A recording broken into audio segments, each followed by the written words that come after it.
Fuel prices have gone up rupees 3 per litre across India, the first hike in more than 4 years as state-run oil companies face massive losses due to the rising global crude oil prices amid the ongoing West Asia conflict. The price hike comes just 11 days after assembly elections ended in Assam, Kerala, Tamil Nadu and West Bengal.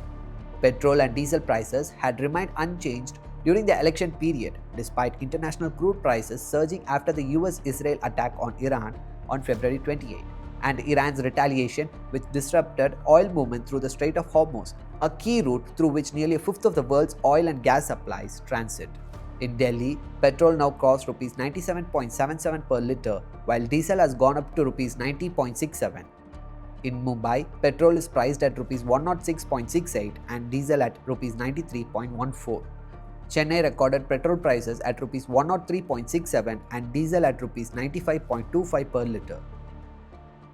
Fuel rates vary across states depending on value-added tax structures.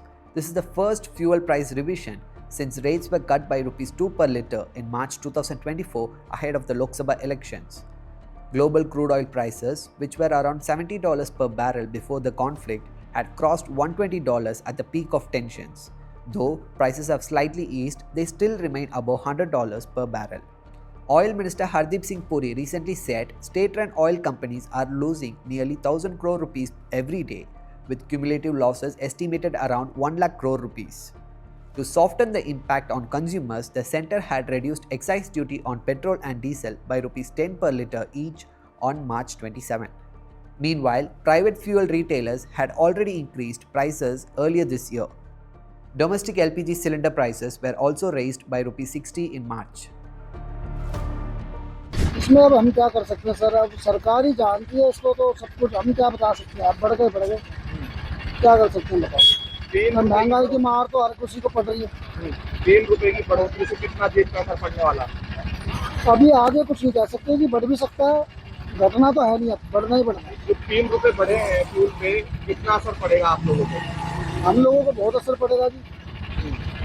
पहले तो जी आज से कुछ साल पहले 70 के आसपास में, 75 के आसपास में तेल मिल जाता था। अब तो बढ़ती चली जा रही है, बस और कुछ नहीं। कोई असर नहीं है भाई साहब, जो होना है तो वो तो होगा ही।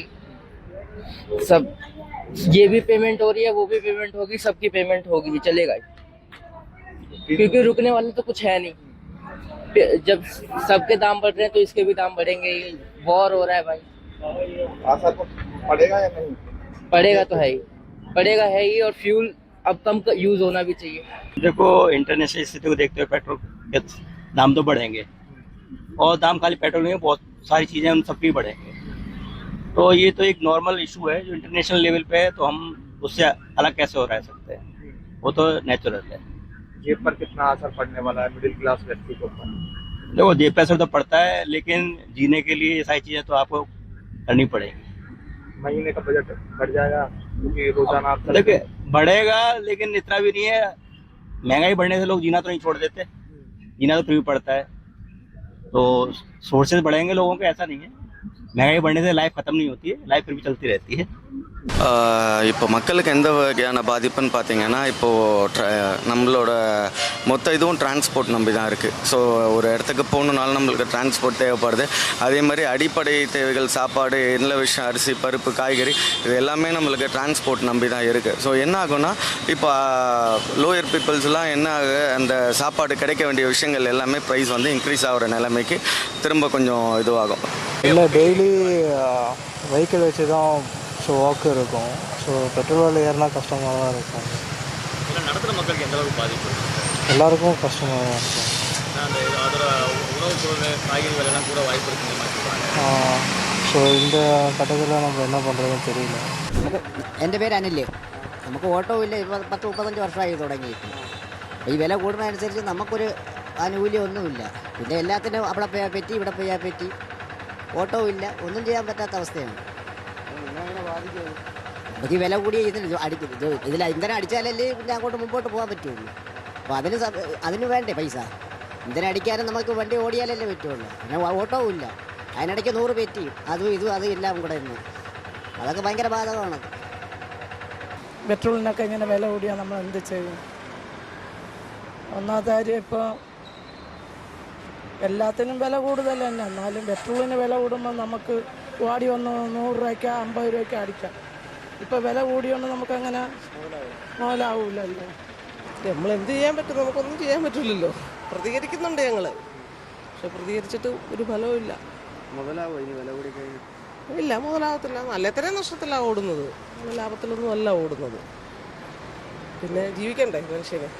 सर मैं आपको क्या बोल रहा हूँ कि पहले ही पेट्रोल का भाव 103 रुपया था, वही हम लोग को नहीं जम रहा था। अभी आज से सवेरे 6 बजे से 3 रुपया ऊपर 13 रुपया कुछ बढ़ गया है। तो आप समझ लो अभी ऑलरेडी पेट्रोल के पहले ही भाव ज्यादा थे और अभी आज से 3 रुपये 13 पैसा बढ़ गया है। तो आप घर कैसे चलाएंगे? आप सोचो, ऑलरेडी सबको पेमेंट कितना है? ऑलरेडी पेमेंट तो कभी बढ़ रहा ही नहीं। केंद्र सरकार, राज्य सरकार ये क्या कर रहे हैं आप समझ लो। अभी मेरे 2 बच्चे हैं, मैं अगर डेली 2 लीटर पेट्रोल भी डालूं, काम धंधे पे जाना पड़ता है, तो 6-7 रुपया मेरा दिन का बढ़ेगा। तो महीने का मेरा कम से कम 200-400 रुपये बढ़ेगा। अभी ये ऐसा कैसा चलेगा? ये गलत है। क्या करेंगे? अभी करना पड़ेगा। एक्चुअली हर आदमी यहाँ वहां से उठा के ही करेगा, क्योंकि ये भी जरूरी है, पेट्रोल भी, गाड़ी भी जरूरी है। काम पे जाना पड़ता है, घर आना पड़ता है, किसी को लाना पड़ता है, फैमिली को छोड़ना पड़ता है, बच्चे को स्कूल छोड़ना पड़ता है, या मेरी लड़की समझो जॉब पे जा रही है, उसको छोड़ना पड़ता है, उसको लाना पड़ता है, बीवी को छोड़ना पड़ता है, और ये जरूरी है। लेकिन ये गलत है। पब्लिक ट्रांसपोर्ट करना एक्चुअली बहुत अच्छी बात है, उसमें अपना 2 पैसे का बचत हो जाएगा, ये बराबर आप बोल रहे हैं। क्योंकि लेकिन जिसको अभी समझो लंबा जाना है, काम पे जाना है, जॉब पे जाना है, उसको बाइक करना ही पड़ेगा, पेट्रोल डालना ही पड़ेगा। लेकिन पब्लिक ट्रांसपोर्ट लेना ये बहुत अच्छी बात है। अभी मोदी जी ने कहा, ये बराबर कहा है कि आप पब्लिक ट्रांसपोर्ट यूज करो, उससे हम लोग को थोड़ा पैसे की बचत हो जाएगी और हमारा आवाज नियत का जो पेट्रोल का भी ये है वो भी थोड़ा स्टेबल हो जाएगा। उन्होंने भी सही कहा है।